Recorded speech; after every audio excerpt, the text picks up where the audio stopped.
Knock Knock Professor by Irshwndy. Let's go. This is BookTube. BookTube is a subculture community dito sa YouTube kung saan ang mambabasa ay nagre-react call sa mga stories na kanilang binasa para sa future ng mambabasa. Ikaw yon. Kung ikaw si Irshwndy, tama ba yung pagkakapronounce ko? Irshwndy or Irshwndy? Anyway, kung ikaw ang author nitong librong to, please note that this video is not meant to hate, berate, humiliate, or cause tea or drama sa'yo, sa inyo at sa community nyo.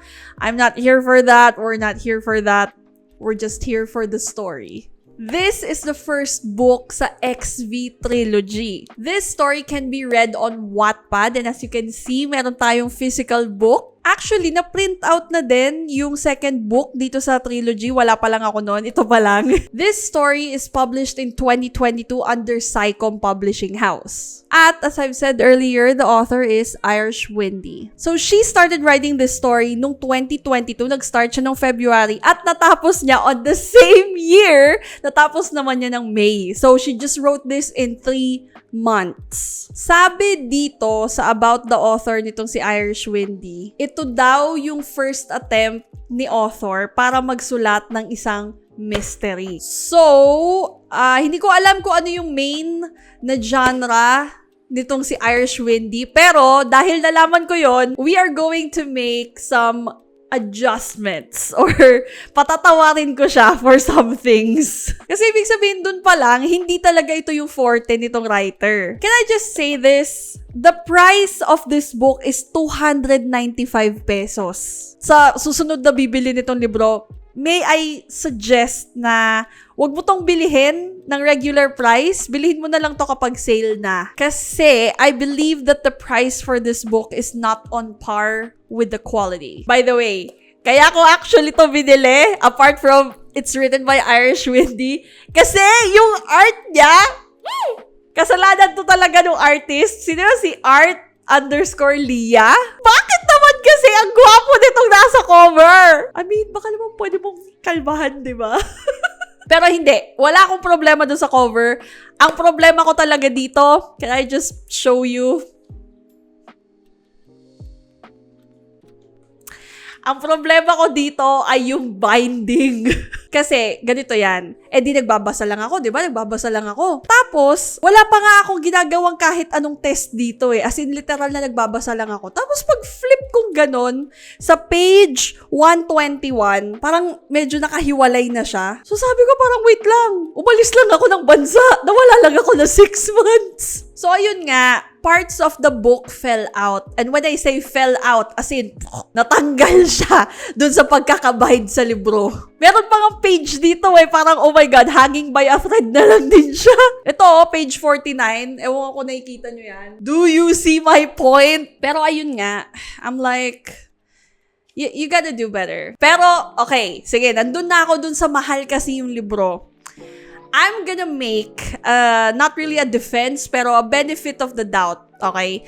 In terms of quality check, hindi naman natin, ako personally, hindi ko alam kung ilang tao ang nagko-quality check ng mga libro nila after ma-produce. So, at saka I doubt na talagang titignan nila, oh, yung binding. So, ayun, hindi natin alam kung paano nila kino-quality check yung mga libro nila. Kasi let's be honest, let's say ang isang print nitong libro na to is 5,000 copies. Yun ang nakalagay sa kontrata. Sige, i-quality check mo isa-isa yung libro. Oh, yung hirap nun ah. I know. Alam nyo, another reason why nagtataas ng prices yung mga publishers nyo kahit na ganito lang yung quality niya, it's because some of you are buying counterfeits. Mga peking libro ni Irshwndy na walang nakalagay na Psycom, binibili nyo yon sa Shopee, sa Lazada, kasi tingin nyo mas nakakamura kayo. Pero some of those, pagdating sa inyo, mas pangit pa yung quality. Eh di sana pala, bumili na lang kayo doon sa original, 'di ba? Hindi pa kayo nagnanakaw ng copyright ng author. Kasi instead of the original publishers getting the profit, napupunta yung pera nyo dun sa mga counterfeits. And when that happens, walang choice ang publisher kundi, sige na nga, taasan na lang natin para mabalik sa atin yung investment, yung return of investments. So, if I were you, please just buy from the original publishers. Or better yet, ayun nga, hintayin nyo na lang yung sale, yung mga sale, tapos saka kayo bumili ng libro. As you can see, this is a paperback, kaya natin siya natutuping ganito. At, teka, bubuksan ko muna tong cover. Para ma-appreciate nyo yung cover, diba? So, ito yung cover niya. As you can see, ito yung pinagmamalaki kong cover. Tada! Nung una, sabi ko, ba't ang dilim? Misprint ba to? May problema ba yung printer kaya ang dilim? Ayun pala, naintindihan ko na din bakit sinasabi nung iba sa inyo na, hindi Ate Carla, may reason po talaga kaya madilim yung cover, hindi po yan misprint. So, may reason naman talaga, and naintindihan ko yon.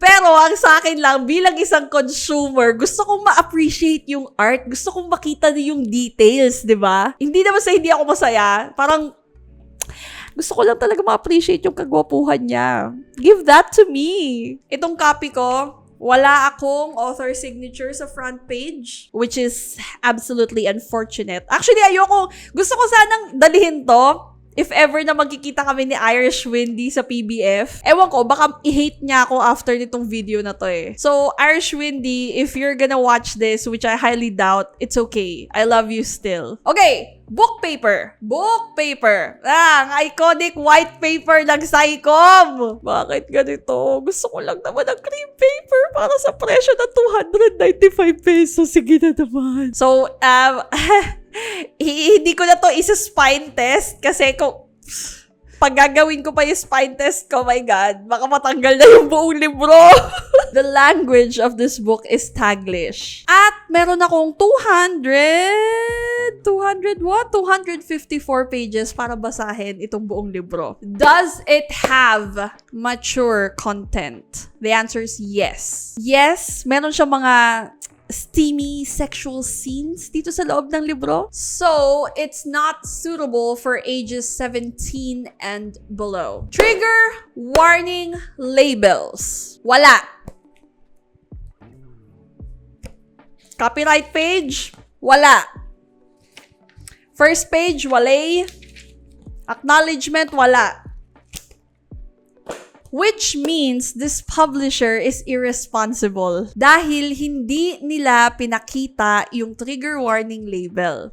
Ni wala ngang caution, wala man lang warning na this story has so and so. This story has, or maybe, can affect you, blah, blah, blah, blah, blah. Basta, yun, wala silang ganon. But you know what? I checked yung mismong page nitong si Irshwndy dito sa Knock Knock Professor.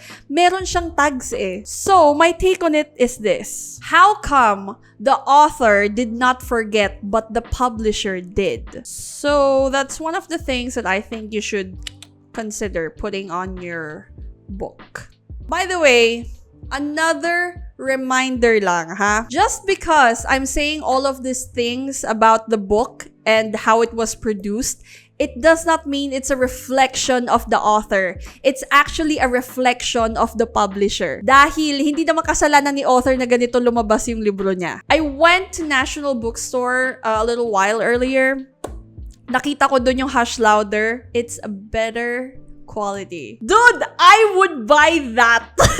I don't know about you, but if you already have a copy of Hush Louder, compare this with that. Let's dial this down. The genre of this book is fiction and mystery. That's it. I will not label this as romance. The narration of this book is a first-person POV. We only get one narrator in here. This book has 35 chapters, 1 prologue, 1 epilogue, and 2 special chapters. Sisimulan na natin kay 15. So, si 15, hindi yun yung age niya, yun talaga yung name niya. Si 5th ay ang main narrator natin dito sa story. Ate Carla, what do you mean main narrator? Di ba dapat main character kasi siya yung una in-introduce na character dito sa story? I tell you what, this is one of the few Wattpad stories kung saan yung narrator ay hindi ang main character. She's telling the story of XV at yung mga adventures nila na magkasama. She is the John Watson to XV's Sherlock Holmes. And I use that comparison lightly dahil hindi din naman ganun ka-deep yung mga cases na sinusolve nila. It's just the easiest way to explain this tandem. So, 15 is naive. I mean, she's already in her 20s. Pero, if you read this, and I'm sure a lot of you have also read this naman, yung dialogues niya is more of like too much starry-eyed, rose-colored, desperate female character that is disabling her to be a noteworthy character in a story that should have been emotionally and intellectually gratifying. Pero, in her defense too, hindi din naman kasi tayo nabigyan ng familial background. I mean, sure, alam natin may kapatid siya, pero other than that, wala. Where are her parents? Kamusta ang relationship niya with her parents? Where did she grow up? Where did she study? Did she really study? Who are her friends? How are her relationships with them? How did they meet? Those can play a role sa maturity level and doon sa adult development ng isang character o ng isang tao. Another thing about 15 is she actually has a high level of EQ. She's EQ to XV's IQ. Ang tamang label sa kanyang character ay hindi empathetic, but she has a high level of EQ. Ang EQ po, ang ibig sabihin nun ay emotional quotient. Yung mga taong mataas ang level of EQ, they can adapt socially well, or yun nga, mataas yung social skills nila. They're not really extroverts. They can also be ambiverts or introverts. Pero either way, mas magaling lang silang makipag-communicate. And we all know that communication is the basic key para magkaroon ka ng social interactions with people. Another thing is, mataas ang kanyang cognitive empathy. Kumbaga, na-vibe niya agad. Itong mga taong to, mabilis silang maka-vibe ng people in the room. Please, this is not some psychic shit. Ibig sabihin lang nun, kunyari, magkausap tayo, magkaharap tayo. Kumbaga parang pag nasa harapan kita, parang ma-vibe kita kaagad na, girl, are you okay? Is there something wrong? It's not that you look sad, it's just that it feels like you're down or something. Do you want to talk about it? At saka mataas din yung kanilang mga emotional regulation. Eto, si 15, hindi siya palaging ganito na mataas ang kanyang emotional regulation. Kasi, yes, iyakin siya. Pero, if you really understood what you read, I want you to look at this. She never cried as much as she cried in front of XV. Kasi, she finds comfort with XV. She trusts him enough na, okay, sige, iiyak ako sa harapan mo kasi with you, alam ko na I won't be judged. My emotions are safe with you. Parang ganun yung vibes niya. But, when she's all tied up and she's alam mo yun, parang nasa danger zone talaga siya. She did not cry. Or at least, she didn't show it na, okay, medyo panic na ako. As in talagang parang, I'm gonna be fine. Yes, I think I'm gonna die here. Pero I'm not gonna show you that I'm crying. I'm gonna cry on the inside. Tapos ito, pansinin mo to, mataas yung motivation niya. We see this throughout the story. Napaka-motivated dito si 15 to not fail. Even as far as allowing herself to be the bait. Pero, she would always go willingly. She would always go far and beyond para kay XV at saka sa mga clients nila because she wants to help. She wants to be useful. 15 also has some sort of moral obligation. She is so willing to take on jobs na wala namang maayos na job descriptions or proper training at least. She's just doing those things kasi meron siyang mga pangangailangan. She does have to pay the bills. And her moral obligation to her brother. If you know. This is what I don't like about 15. She's too desperate. Throughout the story, she is very desperate. She's she's too desperate for XV. And she's always easily falling for anything that XV puts up with her. Sabi nga ni XV, she has poor taste in people or characters. O, hindi na ako nagsabi nun, yung author na mismo nagsulat nun. She is too trusting. I mean, she allows XV, her employer, to cross professional boundaries that should not be crossed. Dahil lang gwapo siya. Pero kasi, gwapo naman kasi talaga yung illustration na ginawa nito si Art Leah. Parang, Miss Ma'am or Miss Sir. I don't know. Pero, girl, stop!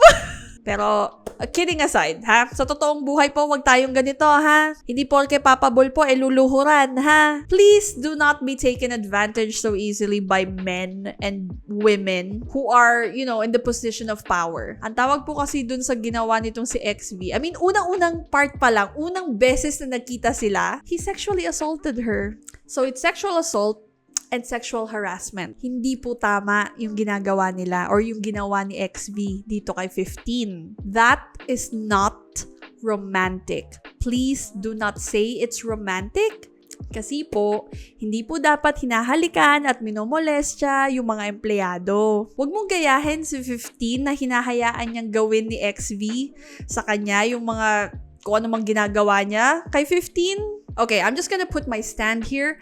I am disgusted every time na mababasa ko yung mga ginagawa ni XV or yung mga sinasabi niya dito kay 15. Yung mga biglaang sexual remarks out of nowhere, parang it just does not sit well with me. Kasi ito yung mga sexual remarks niya dito, it's masked to be like a slow burn kind of romance, which obviously it shouldn't be that way. What I read here is what I would call forced romance. There is nothing sexy or romantic about receiving or being on the receiving end of a sexual remark. Kasi this can be triggering for some readers. Which, by the way, according to the 2022 DPWH na poll, 9 out of 10 Filipino children by the ages 6 to 17 years old ang nakaka-experience every day ng sexual assault. And that's just for sexual assault. What more ang sexual harassment? Those are two different things. Eto, babasahin ko lang, ha? Page 53, first two paragraphs. Actually, yung second paragraph, sabi niya dito, "That's right.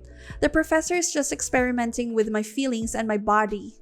Nothing more." That is 15 making excuses for XV sexual assault. And even going as far as instigating that the professor is just using her body for experimentation. And it's nothing. Which, okay, you know what? Let's compare yung it's nothing na line sa mga words ng SA at mga rape victims. That line is the same. Their perpetrators would tell them, "Oh, that's nothing. It's all in your head." That, my dear, is what we call gaslighting. I'm just gonna say this. When I read that line, I was disappointed. In Irshwndy's defense, I wouldn't go as far as labeling this author as, "Oh, she's romanticizing sexual assault, sexual abuse, sexual like this and like that," simply because she wrote it. Okay, here's my take on that. Honestly, that line should have been noticed by the editors. Bakit hindi inedit ng editors ito? Like, was it part of their contract na bawal silang magtanggal or i-revise kung may makikita man silang ganito sa manuscript? Kasi trabaho or isa sa mga trabaho ng editors ang i-point out sa authors na, "Hey, this might be in poor taste kasi kung napansin namin to, malamang mapapansin din to ng ibang tao. You know, some of your readers are sensitive, some of your readers can be like this and like that." Kasi, like I said, surely, I noticed it. I'm sure a lot of people also read it and noticed that too. And you know what? They did. I posted my initial reading updates dito sa YouTube, sa community ko, as well as dun sa Facebook. And there are comments about DNFing this book dahil nga may mga ganun siyang klase ng lines. I received a total of 73 DMs. 73 coming from Irshwndy's readers na nakafollow din sa akin. And they have anonymously shared their feelings tungkol sa nabasa nila. 73 out of, I don't know how many na ang followers nitong si author. Pero just imagine, yung 73 na yon, ilan sa kanila ang naka-experience na personally ng sexual harassment at sexual assault. So editors, do better next time. But again, benefit of the doubt, hindi natin alam kung ano ang nasa kontrata ng SciComm or kung ano man ang specific na instructions sa mga editors, so we can never say. Like, are the editors allowed to intervene or just like basic editing lang talaga? Publishers, the least you can really do is to add, kahit gaano pa kaliit yan, maglagay kayo ng trigger warning or warning sa mga mambabasa nyo. Because really, some people do need that. Some readers still look for the trigger warnings and labels. It is the publisher's moral obligations to put trigger warnings and warning labels sa mga libro or sa mga produkto na pinoproduce nila. At saka ayun nga, you should have been able to tell your author na, hey, itong line na to or itong mga scenes na to, this might be in poor taste. At least, kayo mismo bilang publisher, you did something or you tried to point it out. Okay, I also just want to add this. For some of the 73 na nag-DM sa akin after they read yung reading update ko, can we tone it down? I do not appreciate you labeling ito si Irshwndy as romanticizing abuse. It's not even abuse. Kahit ikaw mali yung label mo. Look, all I'm gonna say is this. She wrote this in 3 months. Hindi natin alam kung ako personally, hindi ko alam kung ilang taon to si Irshwndy. I don't know what's going on with her personal life. Honestly, I do not want to know. I just want to be professional about this. All I'm saying is, she's bound to write mistakes. Like, I'm sure she didn't mean to write that. Okay? Or at least, she didn't think of what she was writing. Look, I'm not going to defend her. And really, she's more than capable of defending herself. Pero I have to remind some of you na that's unfair.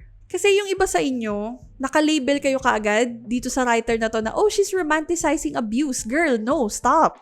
Hindi dahil maganda sa pandinig mo na you're gonna start using it just because everyone else is already using it as well. Doesn't mean that you're using the word for its intended purpose. Learn the etymology of the word. And then learn how it's supposed to be used before you go labeling people as such.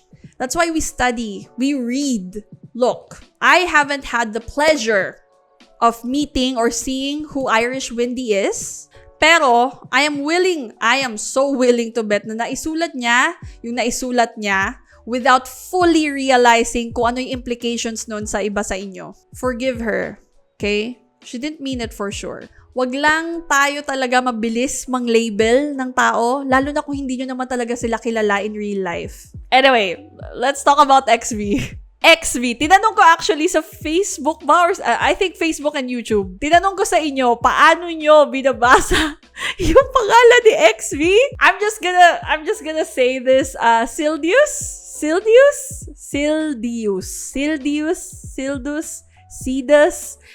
whatever. So, XV, yung iba nga tawag nyo professors, pero ako, I'm gonna go with XV. Si XV, siya yung main character sa story. Hindi siya yung narrator, siya yung main character. Okay, let's start with this. Here is what I like about XV. Actually, may redeeming part naman kasi talaga kay XV. So, let me explain. XV, he's patient with almost everyone. Sa mga, apart from his clients, of course. He's patient with 15. And maybe si Santel din. At saka sino ba to? Si Salvian? Yeah. And, dahil nga, he's a genius. Diba? Matalino siya. He can be cunning. Maybe that's the reason why some of you like him. Kasi let's be honest, cunning people, they be on the next level of smart. Ako personally, meron ako mga kilalang mga ganito. Not fully katulad ni XB, but what I mean is yun nga, yung mga cunning kind of people. Ano sila? They're crafty and yun nga, iba yung motivation and mindset nila sa buhay to the point na parang sometimes they do things na it's bad, pero the outcome is for everyone. I don't know about you, but can I say na he is a morally gray character? Unnecessary evil? Parang ganon. I don't know about you, pero para sa akin, he's so giving Kazbreaker from the Grishaverse. Kung hindi mo kilala si Kazbreaker, magbasa ka ng Grishaverse. Shadow and Bone. Yon, medyo ganon yung vibes niya. Minsan. So, he does have snarky and witty remarks here and there. Lalo na kapag wala siya sa mood. So, ayun, minsan may mga ganon siyang klase ng linyahan na for me. Like, that's kind of fun. Yung pagkamataas ng IQ nitong si XV, it fully complements the EQ or yung quality nitong si 15. So, pag magkasama sila, they're kind of like the chaotic tandem. Kumbaga siya yung black cat do sa golden retriever energy nito si 15. So, another thing about XV is meron siyang traumatic past which disables him from functioning well. Or rather, it disables him from functioning like a normal person. Hindi ko nasasabihin kung ano, but it has something to do with the cover. It has something to do with why is everything like so? Nakita ba? So, yun nga. If you really want to understand ano yun, you gotta read the story on Wattpad or kung gusto mo talaga, buy the book. Pero, ayun nga, bilihin mo na lang ng sale. Or pwede mo siyang bilihin sa PBF 2024 sa may Pasay ng April 25, 26, 27, 28. Nagbubukas ang gates nila ng 8 a.m. hanggang, basta, nagbubukas yung gates nila ng 8 a.m. This is not sponsored. Okay.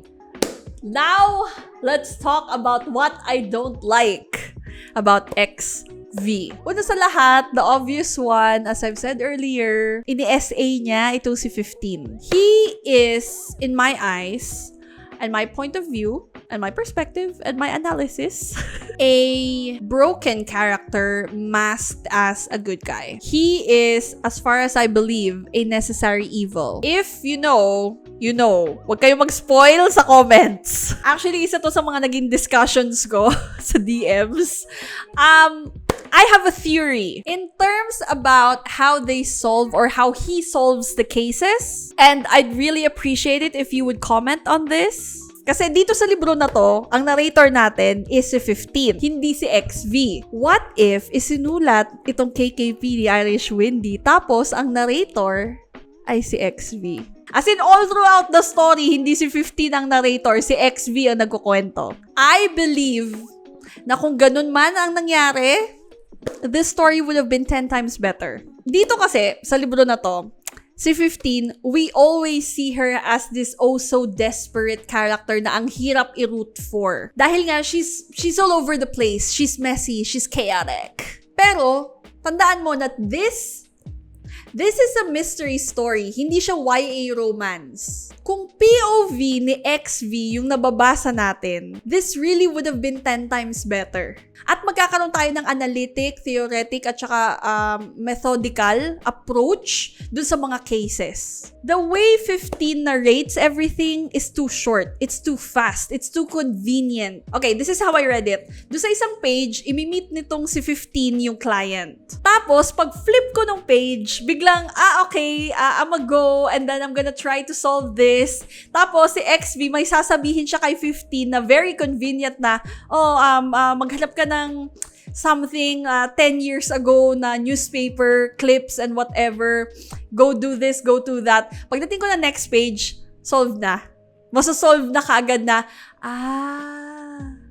yun pala yun. Conveniently, the clues will always find their way to 15. It's not that 15 finds her way to the clues. Ibinibigay ka agad nung author yung solution kay 15. Kulang ang stake, there's almost no high stakes here, and kulang din yung tension. And ang pinaka-importante, kulang siya ng details. This is a mystery. This is like investigation. Think Sherlock Holmes nga, diba? Or sige, ganito na lang, not Sherlock Holmes, Detective Conan. Do you think magkakaroon ng mahabang episodes ang Detective Conan kung kaagad masosolve ni Detective Conan lahat ng cases niya? That's not how, ako personally bilang isang reader, that's not how I want to read my mystery books. Syempre ako, ang expectations ko, I'm also going to solve alongside these characters. Kumbaga, yun yung magiging connection ko sa kanila eh. Yun yung magiging driving force ko para i-root ko yung characters nila. What happened was, bibigyan tayo ng kaso, and then, habang iniisip ko pa lang kung ano yung pwedeng mga posibleng mangyari sa kaso, biglang sa next page, biglang nandun na yung mga clues. Or rather, na-isolve na, or sinosolve na, or binibigay na nitong si XV yung mga dapat na sana nagkaroon ng details para mas napalalim pa yung story. It's just too convenient. And the approach to it or rather the pacing of the story is way too fast. Gusto ko mala Agatha Christie, you know, Riley Sager. Diba? Para solid. Kasi mystery siya eh. It's a mystery. Give me the mystery! Pero ayun nga, we are stuck with 15. Is it a missed opportunity? Yes. Yes. I rate this book as a flick. The plot has a lot of missed opportunities. It definitely needs more research. Revisions for mature and triggering scenes. Tsaka yun nga, more details please. Tsaka, ayun nga, this is a mystery book, so I would have loved it kung mas madami kang details for the mystery cases. So, I don't know, but I had certain expectations buying into this book, pero the cases, it's not really hard to guess. Honestly, the stakes are not high. At saka yun nga, I would have loved it if the characters did not solve the mysteries right away. Kasi, alam nyo, gusto ko lang maramdaman paano maging Detective Conan.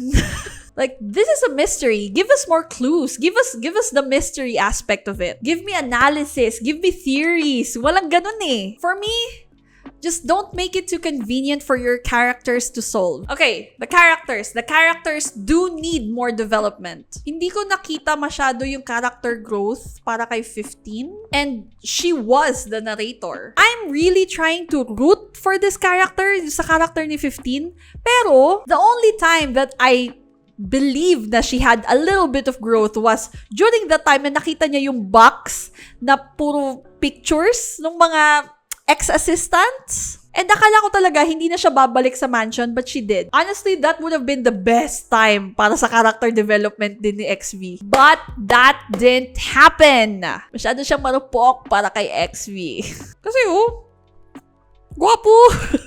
Sa totoo lang, yung muka nitong si XV, anong pangalan nung, teka, Stray Kids ata yun eh, taga Stray Kids. Hawig niya.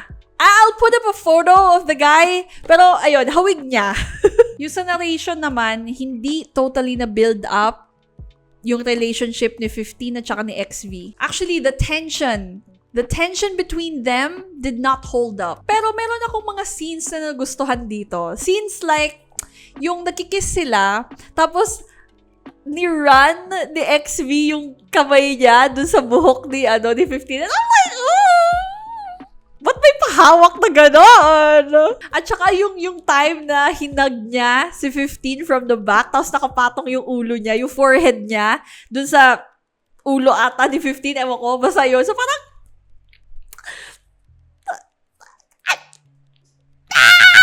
I want that. But I want that for me. Gusto ko itapon yung book kasi doon sa part na yun, kinikilig ako. Dapat ganon! This is how you should make your readers feel kapag nagbabasa sila ng mga kilig moments. Pero that's not what happened throughout the book. So, sayang. Sayang talaga. Kasi nga, masyadong mabilis yung pacing ng story. Dapat sana mabagal para may time tayo para magbasa ng details. Alam niyo yun?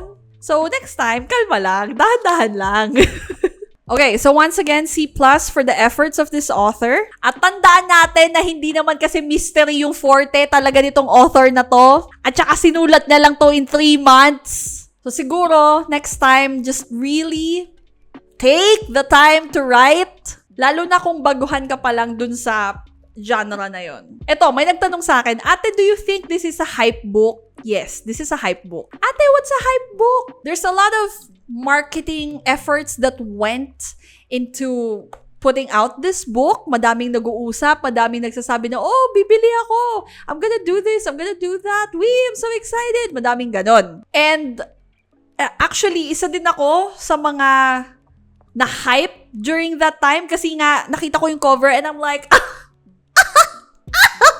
kasi I swear, nung nilabas to, tapos ganito yung cover, this is the first time I believe na lumabas yung ganitong klase ng effort, ng art sa community ng Wattpad. Like really, this kind of quality of art, of illustration, nakikita ko lang to dati sa Korea. I'm talking about web novel. I'm talking about Naver. Ganon klase. Tapos bigla mo kaming bibigyan ng ganito. I don't know saan lupalop nahanap nitong author na to, yung si Art Leah. But she did something right. So, I'm all out for it. Ang naiinis lang talaga ako is bakit kasi masyadong madilim. Naintindihan ko na it has something to do with the story, pero the beauty is being wasted! Tsaka ito, feeling ko, meron lang mga ilang plot na trinay isiksik dito sa story na to, pero hindi siya nag-blend ng maayos. Or rather, hindi lang talaga siya bagay dun sa genre and what this author is trying to go for. Pero ayun nga, my money is still on the XV narration. Kapag naglabas itong author na to ng libro na KKP, tapos ang version is puro lang kay XV, sign me up! Give me the book! I will buy it! I do not care kung magkano. Basta maganda yung quality. Tsaka ito lang I just wanna say this. Props kay Irshwndy kasi hello, nag-commit siya. Tapos first time niya magsulat ng mystery novel. Ng mystery story pala, sorry. Me, paano mo ginagawa? If I ever have the opportunity to like interview any of these writers, I'm just gonna say it. Girl, how do you do it? Like, meron ka ba dinadasalan? Sana lahat may time! Pero ayun, imagine, nakapagsulat siya ng trilogy. Tapos first time niya nagsulat ng mystery novels. Albeit, okay, medyo magulo pa tong part na to. Pero madami kasi nagsabi sa inyo na mas maayos yung Hush Louder.